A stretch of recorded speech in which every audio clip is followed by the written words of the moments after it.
আচ্ছা, আপনি একটা কাজ করুন, এই রাস্তায় তো তেমন একটা গাড়ি ঘোড়া পাওয়া যায় না, আপনি আমার গাড়িতে উঠুন, আমি আপনাকে পৌঁছে দিয়ে আসবো।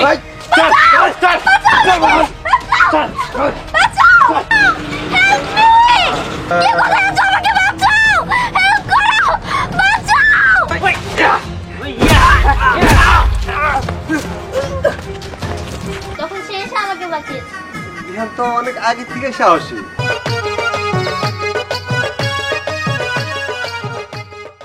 কি একটা এলাকায় দাওয়াত খেতে আসলাম, এসে তো ফেসেও গেলাম। দাওয়াত খাওয়া শেষ, এখন বাসায় যাব, রিক্সা বা অটো কোনো কিছুই পাচ্ছি না। কেমনটা লাগে, ভাল লাগে না। উফ, কি যে করি এখন। যাই আর একটু সামনে যাই, যদি অটো বা রিক্সা কিছু পেয়ে যাই তাহলে তো আমার কপাল ভালো, আর যদি না পাই তাহলে আর কি করার।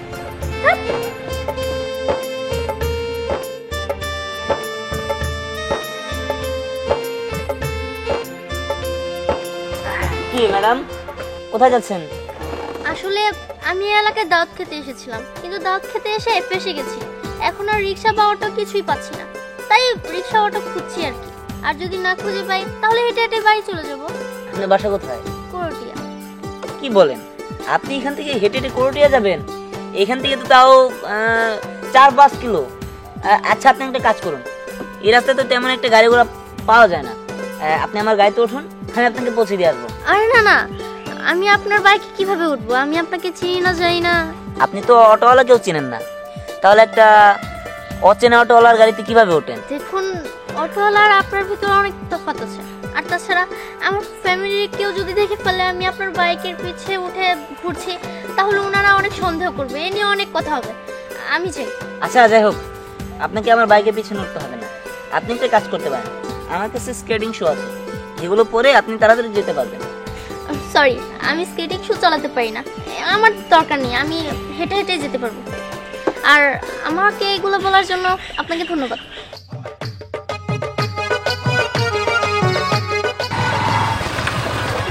কিন্তু ম্যাডাম, আপনি হয়তো বুঝতে পারছেন না যে এই রাস্তাটা অনেক বিপজ্জনক, আপনার কোনো ক্ষতি হতে পারে।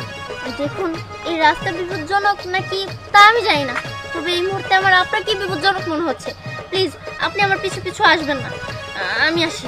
আরে আজব, যা বাবা, মানুষের উপকার করতে চাইলাম, সেখানেও দোষ। হ্যাঁ, দেখ ধ্যান, অনেক কথা শুনেছিস, এবার তুই তোর মতো যা তো। আরে ওই তো অটো, এই অটো। এটা কেন এলো না, কিছু ভালো লাগে না। কোথায় যাবেন? আরে হ, যাম, ওই তো যা ভাল লাগে তো দাঁড়াই রইছি। আও আও আও আও, ভিতরে বহ, ভিতরে বহ, আয় বহা, আর না বাবা এত করছ না। আরে আজব তো, আমি তো ড্রাইভারের সাথে কথা বলছি, আপনারা এরকম অভদ্রের মতো কথা বলছেন কেন আমার সাথে? এই মামা, কত টাকা নেবেন বলেন তো? আহা সুন্দরী, তোমার টাকা লাগবো না, তোমার ফিরি ফিরি নিয়ে যাবো, ওইটা বসো। আরে আজব তো, আপনারা আমার সাথে এমন ব্যবহার করছেন কেন? আমি অটোতে যাব না। হ্যাঁ, কেন যাইবা না? আমার লোক ভালো, ব্যবহার ভালো, তোমাকে পিছনের সিট দেবো, আসো আমাদের পাশে বসিয়ে নিয়ে যাবো, আসো আসো। ছাড়ুন আমার হাত, ছাড়ুন। দাদু, মামা, ওর হাতে তো ভালো জোর রে, আমার চোর দিছে। বোতল হুমায়ুন, ওরে গাড়িতে উড়া।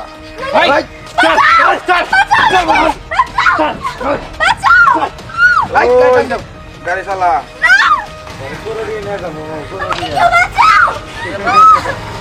এই আমার মনে হইতেছে ওর তো ধরে নিয়ে গেল, বাসা বাসা করতেছে না, আমার দেখতে হবে।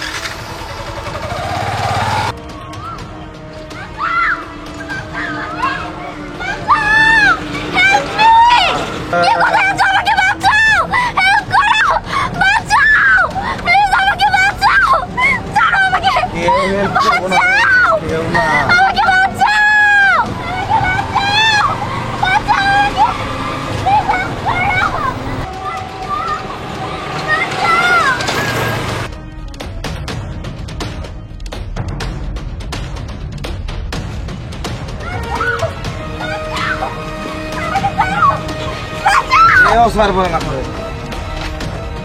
এবার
সেটা আমি বুঝতেই পারছি না।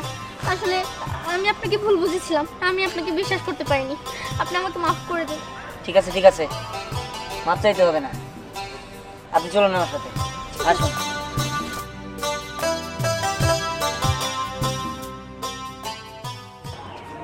এটাই আমার বাড়ি। মা, বাবা, মা।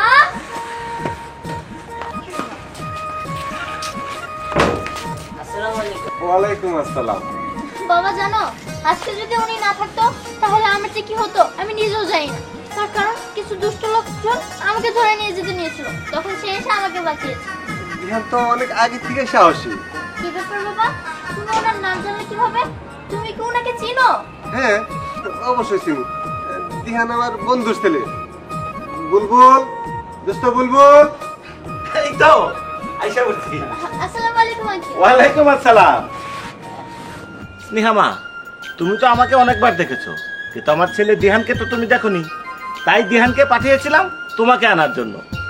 ও তাই তো বলি, উনি কেন বারবার আমার পিছু পিছু আসছিল আমাকে ওনার সাথে নিয়ে যাওয়ার জন্য। জানিস মা, আমার বন্ধু বুলবুল তার ছেলেরে নিয়ে আসতে আমাদের গ্রামে। তোর বান্ধবী হীরামণি আছে, হীরামণিকে বিয়ে করাতে। আমার তো খুব ইচ্ছে ছিল যে আমি তোকেই আমার বন্ধুর ছেলের কাছে দিব, কিন্তু তুই তো কোনো মতেই কোনো বিয়েতে রাজি হচ্ছিস না। আরে ওই কথা তো আমি অনেক আগে বলেছিলাম, এখন তো আর বলিনি না। না, এখন বলিসনি, কিন্তু যেহেতু বিয়ের কথাবার্তা চলতেছে ওইটাই হয়ে যাক। হ্যাঁ, আমারও খুব ইচ্ছা ছিল তোমাকে আমার ছেলের বউ করে নিয়ে যাব, কিন্তু তুমি তো তখন রাজি হলে না। তাই তো আমি অন্য জায়গায় কথা দিয়েছি। আসসালামু আলাইকুম। ওয়ালাইকুম ওয়ালাইকুম আসসালাম। আমাদের মিলছে। হ্যাঁ, দিহান দেখ তো তোর পছন্দ হয় কিনা।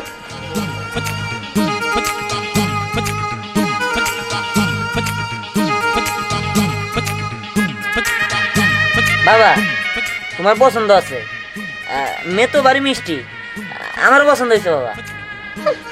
মিষ্টি না চাই বান্ধবী কোথাকার, আমার সাথে সারাক্ষণ শুধু ঝগড়া করে। বিয়ের পরে তোর সাথে ঝগড়া করে তোকে মেরে ফেলবে। মাহিরা, তোমাকে আংটি পরালে তো তোমার বাবা আবার রাগ করবে না তো? বাবা না, বাবা বলেছে আজকে আংটি পরালে বৃহস্পতিবারে গায়ে হলুদ আর শুক্রবারে বিয়ে। আলহামদুলিল্লাহ।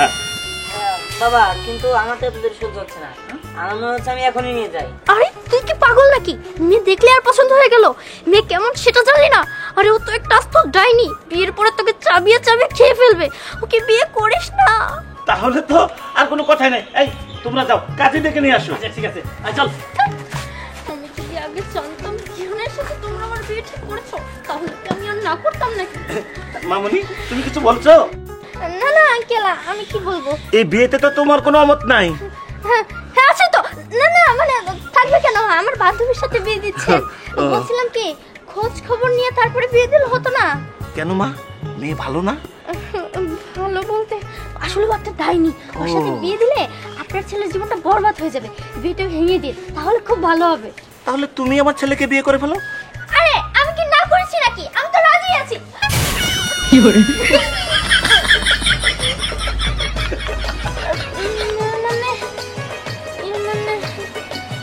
বান্ধবী এত মানে করিস না, তুই কি পাগল হয়েছিস? আমি আমার দুলাভাইয়ের বিয়ে করতে যাবো। দুলাভাই মানে? তার মানে কি উনি বিয়ে করেছে নাকি? আরে বুদ্ধু নাকি তুই? বিয়ে করবে কেন? তুই আমার বান্ধবী না? তাহলে বান্ধবী হিসাবে আমার কি হয়? দুলাভাই হয় না? হ্যাঁ দুলাভাই। তার মানে হ্যাঁ বাবা, তাহলে হীরা? হ্যাঁ, হীরা যা বলছে ঠিকই বলছে। কিন্তু হীরার সাথে না তোমরা ওনার বিয়ে ঠিক করেছে? এটা তো আমরা নাটক করলাম।